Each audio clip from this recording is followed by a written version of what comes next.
अस्सलामु अलैकुम वरहमतुल्लाहि वबरकातुह। अल्हम्दुलिल्लाह वस्सलातु वस्सलामु अला रसूलिल्लाह अम्मा बाद। मेरे प्रिय साथियों, आज हम रसूल सल्लल्लाहु अलैहि वसल्लम के अखलाक, आप सल्लल्लाहु अलैहि वसल्लम का चरित्र, आचरण और आपका नैतिक स्वभाव कैसा था, ये सारी बातें सीखेंगे। उससे पहले हम ये जानते हैं कि आप सल्लल्लाहु अलैहि वसल्लम का शारीरिक स्वरूप, आपकी जिस्मानी बनावट, आपका हुलिया कैसा था। तो सही हदीस से प्रमाणित है कि आप सल्लल्लाहु अलैहि वसल्लम ना ही ज्यादा लंबे थे और ना ही ज्यादा नाटे कद के थे, ना ही ज्यादा छोटे थे, बल्कि मध्य भाग में आपका शरीर था।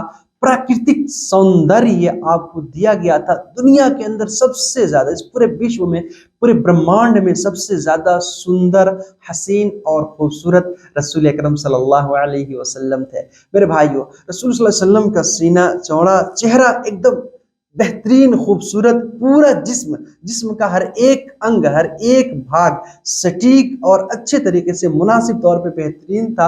रसूल सल्लल्लाहु अलैहि वसल्लम का चेहरा, पूरा जिस्म बहुत खूबसूरत था। आप सल्लल्लाहु अलैहि वसल्लम की आंखें सुरमई, नाक छोटे और चेहरा बहुत ही बेहतरीन खूबसूरत था, ब्यूटीफुल।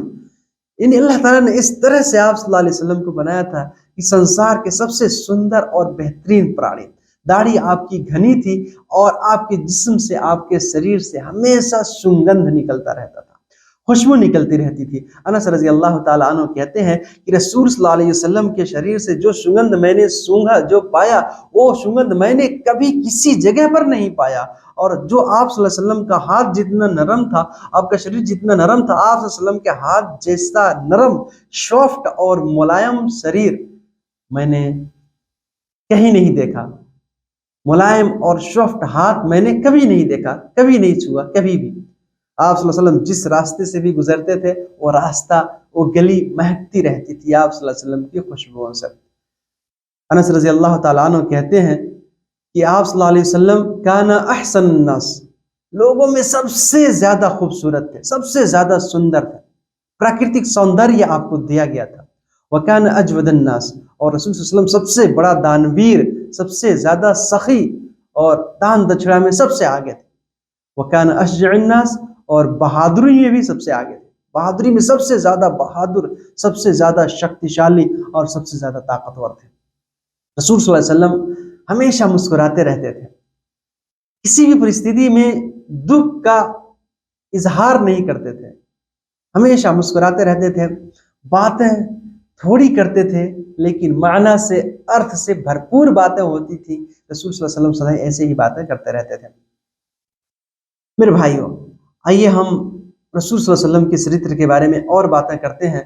तो अली रजी अल्लाह ताला अन्हु कहते हैं कि अल्लाह के रसूल सल्लल्लाहु अलैहि वसल्लम इतने बहादुर थे, इतने ताकतवर और शक्तिशाली थे कि जब भीषण युद्ध होता था, शत्रु आक्रमण करते थे, युद्ध की ज्वाला में हम होते थे, उस टाइम में भी रसूल सल्लल्लाहु अलैहि वसल्लम सबसे आगे होते थे, अपने सैन्य बल का नेतृत्व करते थे,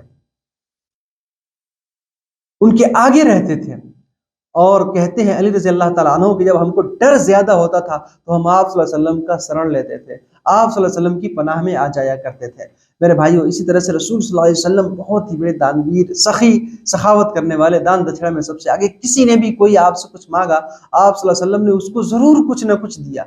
कुछ नहीं होता था फिर भी उसका कोई समाधान कर देते थे, कोई व्यवस्था कर देते थे। किसी को भी खाली हाथ कभी नहीं लौटाते थे आप सल्लल्लाहु अलैहि वसल्लम। मेरे भाई, इसी तरह से आप सल्लल्लाहु अलैहि वसल्लम अपनी स्वार्थ के लिए, अपने व्यक्तिगत स्वार्थ के लिए कभी किसी से कोई बदला नहीं लिया, माफ कर देते थे, क्षमा कर देते थे। हाँ, अगर कोई अल्लाह के सीमा को उल्लंघन करता था, अल्लाह की सीमा का उल्लंघन करता था, तो फिर उससे बदला लेते थे, फिर उससे बदला लेते थे। आप सल्लल्लाहु अलैहि वसल्लम के निकट, आप सल्लल्लाहु अलैहि वसल्लम के यहाँ, आप सल्लल्लाहु अलैहि वसल्लम के दरबार में सारे लोग बराबर होते थे, चाहे वो गरीब हो, धनी हो, बड़ा हो, छोटा हो, गुलाम हो, सरदार हो, जो भी हो, सब एक बराबर होते थे। आप सल्लल्लाहु अलैहि वसल्लम सबके साथ वैसे ही व्यवहार करते थे। आप सल्लल्लाहु अलैहि वसल्लम कहते थे कि किसी को भी किसी पर कोई फजीलत नहीं है, सिर्फ तकवा की बुनियाद पे, अल्लाह से निष्ठा, भय और डर की वजह से एक दूसरे के ऊपर लोगों की फजीलत हासिल हो सकती, लोगों को फजीलत हासिल हो सकती है। इसी वजह से आप सल्लल्लाहु अलैहि वसल्लम ये भी कहते थे कि जो पिछले कौम के लोग थे वो बर्बाद हो गए, पिछले समुदाय के लोग बर्बाद हो गए। क्यों? क्योंकि जब उनके अंदर कोई अच्छा आदमी, प्रतिष्ठित व्यक्ति, बड़े कुल और वंश का आदमी चोरी करता था, गलत काम करता था, लोग उसको छोड़ देते थे, उसको सजा नहीं देते थे। और कोई कमजोर व्यक्ति अगर चोरी करता था तो ये लोग उसको सजा देते थे।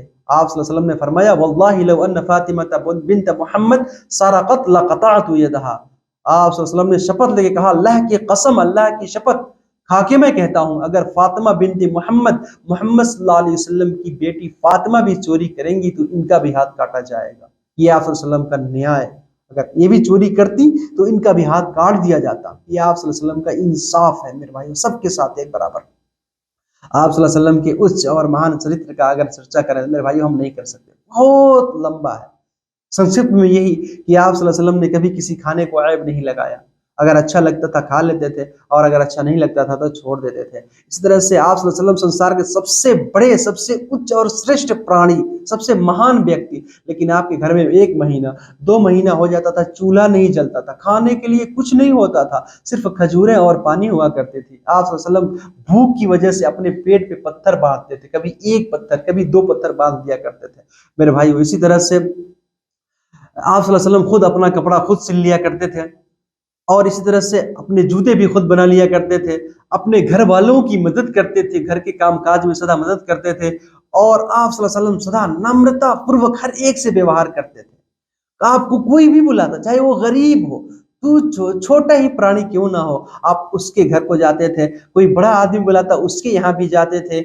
और आप सल्लल्लाहु अलैहि वसल्लम कभी भी किसी से घृणा नहीं करते थे, किसी के गरीब होने की वजह से, कमजोर होने की वजह से, निर्धन होने की वजह से उससे घृणा करना नहीं, उसके पास भी जाते थे, बल्कि उनसे ज्यादा मोहब्बत, उनसे ज्यादा माया और प्रेम करते थे। और इसी तरह से किसी शासक, किसी राजा के राज्य से भयभीत नहीं होते थे, उनकी धमकी से भी आप सल्लल्लाहु अलैहि वसल्लम कभी भयभीत नहीं होते थे। लोगों के जनाजे में जाते थे, कोई बीमार होता था उनकी इयादत के लिए जाते थे और आप सल्लल्लाहु अलैहि वसल्लम सदा हर एक के लिए, हर एक की मदद किया करते थे। घोड़े की और खच्चर की आप सल्लल्लाहु अलैहि वसल्लम ने सवारी की, ऊंट की सवारी की। आप सल्लल्लाहु अलैहि वसल्लम का जीवन एकदम साधारण व्यक्ति की तरह गुजरा। मेरे भाइयों गौर करें, आज लोग थोड़ा सा पैसा पाते हैं कितने मतवाले हो जाते हैं। आप सल्लल्लाहु अलैहि वसल्लम अगर चाहते तो क्या नहीं मिल जाता, लेकिन फिर भी आप सल्लल्लाहु अलैहि वसल्लम ने एक साधारण व्यक्ति की तरह अपनी जिंदगी गुजारी ताकि हमारे लिए वो आइडियल बने, हमारे लिए नमूना बने और हम उसी तरीके पे हम भी चलने की कोशिश करें। मेरे इससे मैंने बताया कि रसूल सल्लल्लाहु अलैहि वसल्लम हमेशा मुस्कुराते रहते थे, किसी भी परिस्थिति, कितनी भी दुखद घड़ी क्यों ना हो, कितना भी शोकाकुल क्यों ना हो, मुसीबत और परेशानी की घड़ी में भी आप मुस्कुरा करके बातें करते थे। और आप सल्लल्लाहु अलैहि वसल्लम को अल्लाह ने वो सारे गुण अता किए, वो सारी चीजें अता कर दी जो संसार में अल्लाह ताला ने किसी और को प्रदान नहीं किया, किसी और को नहीं दिया। मेरे भाइयों, आप सल्लल्लाहु अलैहि वसल्लम को अल्लाह ताला ने इतना ज्ञान दिया जिसको, जो ज्ञान किसी और को नहीं दिया। आप सल्लल्लाहु अलैहि वसल्लम तो वैसे उम्मी थे, किसी से पढ़ना लिखना नहीं सीखा, लेकिन फिर भी आप सल्लल्लाहु अलैहि वसल्लम ने ऐसी बातें कही, ऐसा कुरान प्रस्तुत किया जिससे लोग आजिज आ गए, इसके चुनौती को स्वीकार नहीं कर सके, बाध्य हो गए, भयभीत हो गए और इसके चैलेंज को वो लोग एक्सेप्ट नहीं कर सके।